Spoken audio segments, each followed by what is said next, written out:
शादी के महज 2 दिन पहले, जब सारी तैयारियां पूरी हो चुकी थी और घर के हर कोने में खुशियों की हल्की सी खनक तैर रही थी, तभी रिद्धिमा ने अपने कमरे का दरवाजा बंद किया और दर्पण के सामने खड़ी हो गई। सफेद और लाल कढ़ाई वाला नया ब्राइडल ड्रेस उसके सामने टंगा था, लेकिन उसके चेहरे पर अजीब सी बेचैनी थी। उसकी आंखों में एक डर था, जैसे कोई देख नहीं पा रहा था, पर वो उसे भीतर से खाए जा रहा था। जिस शादी को उसका परिवार उसकी किस्मत समझ रहा था, वही शादी उसकी जिंदगी की सबसे बड़ी गलती बनने वाली थी। रिद्धिमा और आरव की शादी तय हुए 3 महीने हो चुके थे। दोनों परिवारों को ये रिश्ता शुरू से पसंद था और रिद्धिमा ने भी इसे स्वीकार कर लिया था, क्योंकि आरव उसे विनम्र, स्थिर और समझदार लगा था। पर पिछले कुछ दिनों से आरव का बदलता व्यवहार उसके दिल में शक का तूफान उठा रहा था। फोन बार बार लॉक, लगातार बाहर रहना और बात बात पर चिढ़ जाना, ये सब उसे कचोट रहा था। शाम को उसकी सबसे करीबी दोस्त काव्या उससे मिलने आई। "तू ठीक है ना?" काव्या ने पूछा। रिद्धिमा ने जबरन मुस्कुराते हुए कहा, "बस शादी का तनाव है।" काव्या ने उसे गौर से देखा। "तनाव नहीं है ये, कुछ और है। बोल रिद्धि, क्या बात है?" रिद्धिमा की आंखें भर आईं। "काव्या, लगता है आरव मुझसे कुछ छिपा रहा है।" "क्यों?" "पिछले हफ्ते जब मैं उसके घर गई थी, उसकी माँ उसके कमरे में किसी का नीला दुपट्टा छुपाने में लगी थी, और पिछले 1 महीने से वो किसी रिया नाम की लड़की से फोन पर बात कर रहा है।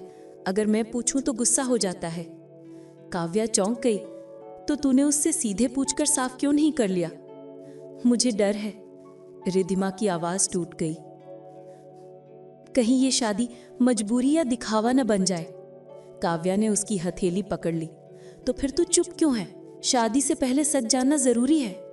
रिद्धिमा जानती थी कि काव्या सही कह रही है, लेकिन घर की जिम्मेदारी, समाज का दबाव और माता पिता की उम्मीदें उसे रोक रही थी। वो ये सच सुनने के लिए खुद को तैयार ही नहीं कर पा रही थी। अगले दिन हल्दी की रस्म थी। घर में हंसी खुशी का माहौल था, पर रिद्धिमा भीड़ के बीच भी अकेली महसूस कर रही थी। उसका दिल बार बार कह रहा था, कुछ गलत है, सच सामने आना बाकी है। हल्दी के बाद उसे एक अजीब से नंबर से मैसेज आया। "अगर सच्चाई जाननी है तो आज रात 10 बजे आरव के घर के पीछे वाले कॉर्नर पार्क में आ जाना, वरना जिंदगी भर पछताएगी।" पढ़कर उसके हाथ कांप गए। काव्या ने संदेश देखा तो बोली, "ये धमकी भी हो सकती है, पर यह सच्चाई भी खोल सकती है।" दोनों ने तय किया कि वे जाएंगी। रात 10 बजे रिद्धिमा दुपट्टे में चेहरा ढंककर पार्क पहुंची। अंधेरा था और हवा में अजीब सी घबराहट फैली थी। कुछ ही मिनट बाद एक लड़की आई। चेहरे पर गहरा दर्द और गुस्सा साफ झलक रहा था। तुम कौन?" रिद्धिमा ने धीमे आवाज में पूछा। "मेरा नाम रिया है।" रिद्धिमा के पैरों तले जमीन खिसक गई।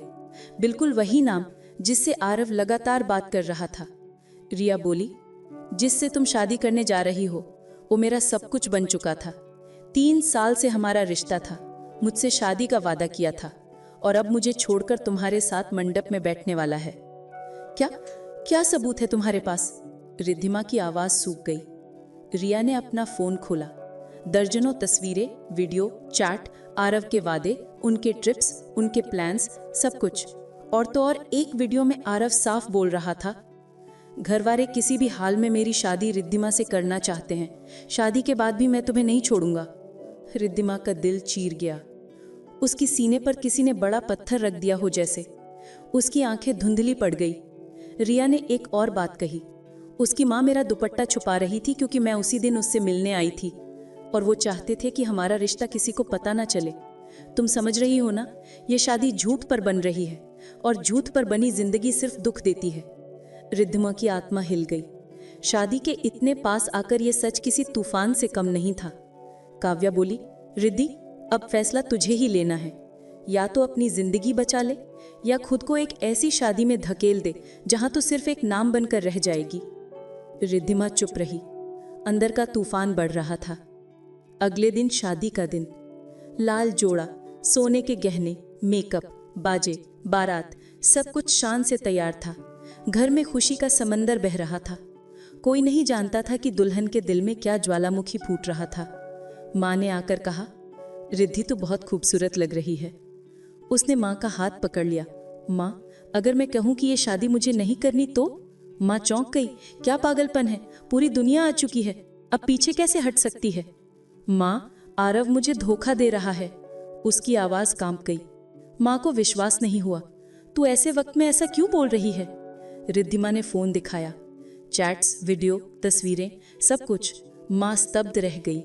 रिद्धिमा रोते हुए बोली, माँ, मैं किसी की परछाई बनकर कैसे जीऊंगी?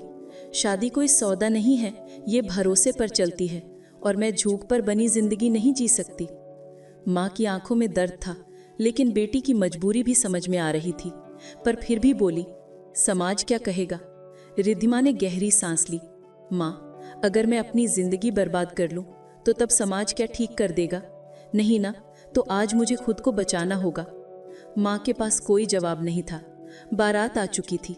ढोल, नाच, हंसी और दिखावा। आरव मंडप में पहुंच चुका था, बस दुल्हन के आने का इंतजार था। रिद्धिमा ने भारी दिल से अपना दुपट्टा ठीक किया, पर उसकी आंखों में अब डर नहीं था, एक अजीब सी हिम्मत थी। वो मंडप तक पहुंची, सबकी नजरें उस पर थी। आरव मुस्कुराते हुए बोला, चलो जल्दी फेरे शुरू करें। रिद्धिमा ने शांत आवाज में कहा, फेरे?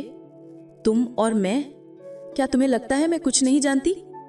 आरव हक्का बक्का रह गया। क्या मतलब? रिद्धिमा ने सबके सामने कहा, आज से 3 महीने पहले तक मैं सोचती थी कि मैं तुमसे शादी करके खुश रहूंगी, पर तुमने जो किया है वो सिर्फ मेरे साथ ही नहीं, रिया के साथ भी गलत है। पूरा हॉल स्तब्ध। आरव गुस्से में फुसफुसाया, तुम्हें किसने क्या बताया? सच जो तुम छिपा रहे थे। रिद्धिमा ने फोन सबके सामने रख दिया। लोग आपस में बातें करने लगे। आरव की माँ ने बात संभालने की कोशिश की, बच्चों की बातें हैं, शादी के बाद ठीक हो जाएंगी। रिद्धिमा ने साफ कहा, इस ब्राइडल ड्रेस में मैं फरेब लेकर मंडप में नहीं बैठूंगी, मैं किसी की जगह नहीं बनूंगी और अपनी जिंदगी को झूठ से बांध कर नहीं रखूंगी। भीड़ में फुसफुसाहट बढ़ने लगी, पर रिद्धिमा ने किसी की परवाह नहीं की। उसने अपना वरमाला जमीन पर रख दी और बोली, मैं ये शादी नहीं करूंगी। मेरी जिंदगी कोई खिलौना नहीं है। मैं एक धोखेबाज व्यक्ति के साथ 7 जन्मों का वादा नहीं कर सकती। आरव चिल्लाने लगा, सब नाटक है। रिद्धिमा ने दृढ़ता से कहा, नाटक तुमने किया है, मैंने सिर्फ सच बताया है। वो बिना पीछे देखे मंडप से बाहर निकल गई।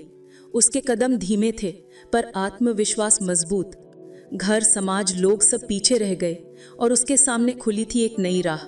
काव्या उसके पास आई। रिद्धि, तूने सही किया। रिद्धिमा ने हल्की सी मुस्कान दी। शादी सम्मान से होती है, मजबूरी से नहीं। उसने अपना ब्राइडल ड्रेस गाड़ी की पिछली सीट पर रखा और आसमान की ओर देखा। रात गहरी थी, पर दिल हल्का। उसे पता था, कभी कभी धोखे से बचना ही सबसे बड़ी जीत होती है।